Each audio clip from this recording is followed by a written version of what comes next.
Hello viewers, আমি Faisal Ahmed cyber security and ethical hacking এর পক্ষ থেকে আপনাদের স্বাগতম। তো আশা করি আপনারা সবাই ভালো আছেন। আজকে আমি আপনাদের জন্য খুবই ইন্টারেস্টিং একটি ভিডিও নিয়ে আসছি, আর সেটি হচ্ছে কিভাবে আপনি আপনার পুরাতন রাউটারকে ওয়াইফাই রিপিটার বা এক্সটেন্ডার হিসেবে তৈরি করবেন। অনেকেই কিন্তু টিপি লিংকের পুরাতন রাউটারগুলো ব্যবহার করে থাকেন, সেগুলোর মধ্যে কিন্তু আপনার এক্সটেন্ডার মোডটা নাই বা এক্সটেন্ডার হিসেবে ব্যবহার করা যায় না। আগে মূলত WDS যে কানেকশন ছিল এটার মাধ্যমেও কিন্তু কানেক্ট করা যেত, কিন্তু সেক্ষেত্রে অবটেনিং আইপি অ্যাড্রেসের ঝামেলা ছিল। এছাড়াও এখন বর্তমানে যে রাউটারগুলো আছে WDS কানেকশনের ফাংশনটাও নাই, এটাও ঠিকমতো কাজ করে না।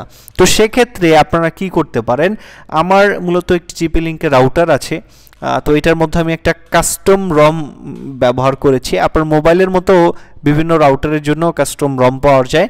তো আমি যে রাউটারটি এখন ব্যবহার করছি সেটি একটি টিপি লিংকের রাউটার। তো দেখতে পাচ্ছেন এটা মূলত আমি কেবল দিয়ে আমার কম্পিউটারের সাথে কানেক্ট করেছি, এবং এটার যে ওয়াইফাই সিগন্যালটা এই যে দেখতে পাচ্ছেন, এই সিগন্যালের সাথে আমি কানেক্টেড হতে পারতেছি।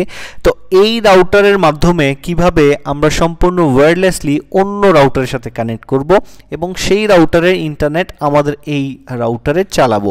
তো এটা করার জন্য প্রথমে আপনি যে কাজটি করবেন, এটার একটি আইপি অ্যাড্রেস আছে নির্দিষ্ট। এই আইপি অ্যাড্রেস টাইপ করলে আপনার এরকম একটা ইন্টারফেস চলে আসবে।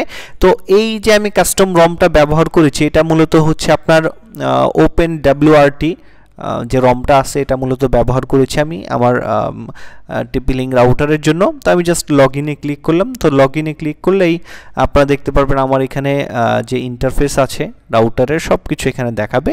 তো এই যে দেখতে পাচ্ছেন আমার এখানে ইন্টারফেসটা দেখাচ্ছে। আমার এখানে রাউটারের যে মডেলটা আছে টিপি লিংকের MR3420 ভার্সন 2 যে মডেলটা আছে এটা। তো এইটা মূলত আমি কাস্টম রম ইউজ করেছি এখানে। তো কাস্টম রম ইউজ করার ফলে আমার এরকম একটা ইন্টারফেস চলে আসছে। তো আমি এখন এইটাকে ইজিলি অন্য একটা রাউটারের মাধ্যমে কানেক্ট করে কোনো প্রকার কেবল কানেকশন ছাড়া, কোনো প্রকার ইন্টারনেট কেবল কানেকশন ছাড়াই মূলত আমি এটার মধ্যে ইন্টারনেট ব্যবহার করতে পারবো। জাস্ট এই প্রসিডিউরটা ফলো করলে জাস্ট আমরা এখানে নেটওয়ার্ক থেকে ওয়্যারলেসে চলে গেলে, আর এই যে রম এটা কিভাবে ইনস্টল করতে হয় এটা যদি আপনারা অনেকে না জেনে থাকেন তাহলে আমাদের রিকোয়েস্ট করলে আমরা একটা ভিডিও বানাই দিব যে টিপি লিংক পুরাতন রাউটারগুলোর মধ্যে এই যে রমগুলো আছে এগুলো কিভাবে ইনস্টল করতে হয় এবং এগুলো কিভাবে ব্যবহার করতে হয়। তো আমরা এখন যে কাজটি করব, এই যে স্ক্যান বাটন আছে এই স্ক্যান বাটনে ক্লিক করব। তো স্ক্যান বাটনে ক্লিক করার পরে আমার আশেপাশে যে ওয়াইফাই নেটওয়ার্কগুলো আছে সবগুলোর সিগন্যাল আমাকে এখানে শো করে দিবে, আর কোনটা কত পার্সেন্ট আসছে সিগন্যাল সবগুলো কিন্তু আপনার এখানে শো করে দিবে। তো আমি এখান থেকে একটা ওয়াইফাইয়ের সাথে কানেক্টেড হই, দেখতে পাচ্ছেন 50% আছে। 50% বা 40% উপরে থাকলে ওই রাউটারগুলোর কানেকশন ভালো হয় এবং ইন্টারনেটটা ভালো চলে। আমি জাস্ট জয়েন নেটওয়ার্কে ক্লিক করব। তো জয়েন নেটওয়ার্কে ক্লিক করার পরে যেই নেটওয়ার্কের সাথে আমি কানেক্ট করব সেই নেটওয়ার্কের পাসওয়ার্ড এখানে দিতে হবে আমার। তো আমি পাসওয়ার্ডটা দিচ্ছি এখানে। তো দিয়ে আমি যখন এই যে সাবমিট বাটনে ক্লিক করব, তো আমার এখানে দেখতে পাচ্ছেন এখন আপাতত নেট নাই। তো আমার এখানে আমি জাস্ট সেভ অ্যান্ড অ্যাপ্লাইতে যখন ক্লিক করব তো আপনারা দেখতে পারবেন আমার এই রাউটারের মধ্যে ইন্টারনেট চলে আসবে কিছুক্ষণের মধ্যেই। তো আমরা একটু ওয়েট করি, এটা আপনার সেটিংসটা কনফিগার হওয়ার আগ পর্যন্ত। আমরা আবার সেভ অ্যান্ড অ্যাপ্লাইতে ক্লিক করব। তো দেখতে পাচ্ছেন অ্যাপ্লাই চেঞ্জেস, এখানে অ্যাপ্লাইয়ের যে প্রসেসটা আছে এটা হচ্ছে। আমরা আর একটু ওয়েট করি। তো আমাদের এই প্রসেসটা কিন্তু 100% কার্যকরী হয়ে গেছে। তো এখন এই যে দেখতে পাচ্ছেন যে এই রাউটারটাও আমাদের এখানে কিন্তু কানেক্টেড হয়ে গেছে আমাদের সিগন্যালের সাথে। তো আমরা এখন জাস্ট এই যে এটার যে সিগন্যাল আছে এই সিগন্যালের সাথে কানেক্টেড হলাম। তো কানেক্টেড হয়ে এখন কিন্তু আমরা এটার সাথে নেট ব্যবহার করতে পারবো। এই যে দেখতে পাচ্ছেন আমরা কানেক্টেড হয়ে গেছি।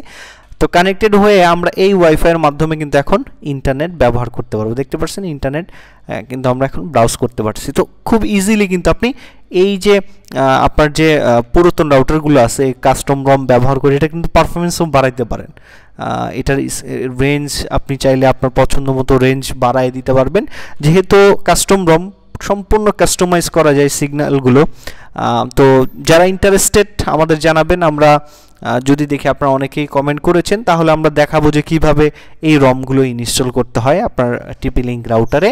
তো দেখতে পাচ্ছেন ইজিলি কিন্তু এখন আপনারা এটার মাধ্যমে, এখানে আরও বিভিন্ন ফাংশন আছে, এই যে দেখতে পাচ্ছেন এখানে বিভিন্ন ফাংশন আছে, আপনি যে কোনো কিছু এটার মাধ্যমে করতে পারবেন। আর এটার সুবিধা হচ্ছে এটার মধ্যে আপনি ডিরেক্ট ভিপিএন ব্যবহার করতে পারবেন, রাউটারের মধ্যেই ভিপিএন সেট আপ করতে পারবেন কোনো প্রকার ঝামেলা ছাড়া। এখন অনেকে আছেন যারা পাবজি খেলেন, মোবাইলে ভিপিএন ব্যবহার করতে হয়, সেক্ষেত্রে অনেক ল্যাগ ট্যাগ করে, সব কিছু কিন্তু সমাধান করা যায় না। সেটা কিন্তু আপনারা এই যে আমরা যে ওপেন WRT যে কাস্টম রম আছে টিপি লিঙ্কের জন্য, এটার মাধ্যমে কিন্তু আপনারা ইন্টারনেট ব্যবহার করতে পারবেন। আর খুবই ভালো লাগছে আমার কাছে জিনিসটা, তো যারা ইন্টারেস্টেড ব্যবহার করতে পারেন। তো আশা করি ভিডিওটি আপনাদের ভালো লাগছে, যদি ভালো লেগে থাকে তাহলে অবশ্যই আমাদের চ্যানেলকে সাবস্ক্রাইব করে যাবেন। ধন্যবাদ সবাইকে।